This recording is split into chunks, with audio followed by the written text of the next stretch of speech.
Happy Good Friday to everybody, especially to my fellow church safety and security volunteers around the country. I just got done walking through our church building, taking a look at all the displays that we've got, and I wanted to take a moment to share with everyone why I think it's really important to develop a ministry mindset as we go into the Easter weekend, especially in a time like these recent years where everything is just so full of volatility and angst and frustration and confrontation. Situation awareness and self-discipline will help you stay safe and keep others safe. But having a ministry mindset is going to help you more likely than not avoid overreacting in a given situation and help you keep in mind that the person you're dealing with, just another child of God who's just probably just wants to vent and feel validated. In Matthew 5:9, it says, "Blessed are the peacemakers, because they're going to be called the children of God, the sons of God."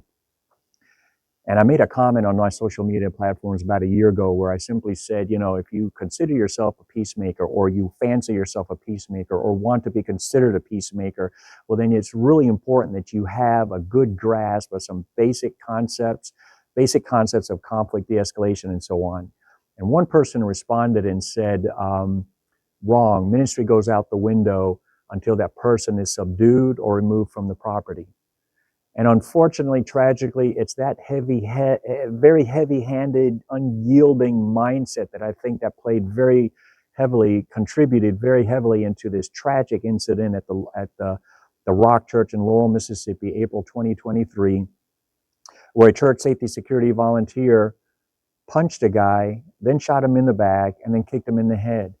And the only thing that the guy had done wrong, the victim had done wrong, was simply to try to walk back into the church building after he was escorted out. And I can find nothing that says that the victim had been violent or threatened violence prior to being escorted out.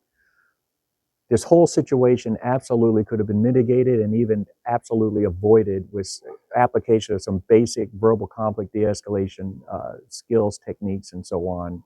And Jesus himself demonstrated a ministry mindset on the very night he was betrayed and arrested. Now, that was a very volatile, stressful situation for everybody involved.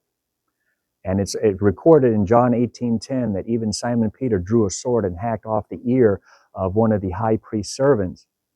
But what did Jesus do? He stopped the fighting, he stopped the aggression, he stopped the violence.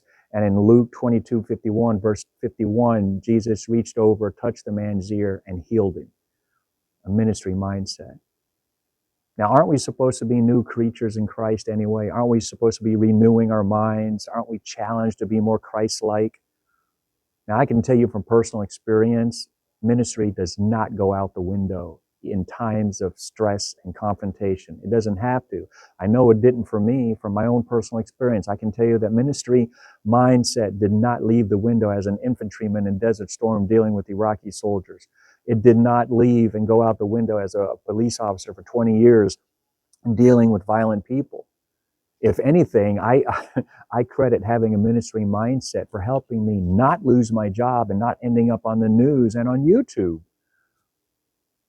So as we go into the Easter weekend and we contemplate all that Jesus did and sacrificed for us, I also want us to kind of consider that developing a ministry mindset is not really asking too much.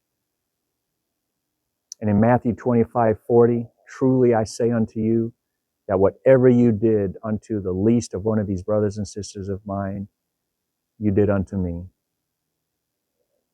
Catch you on the next video.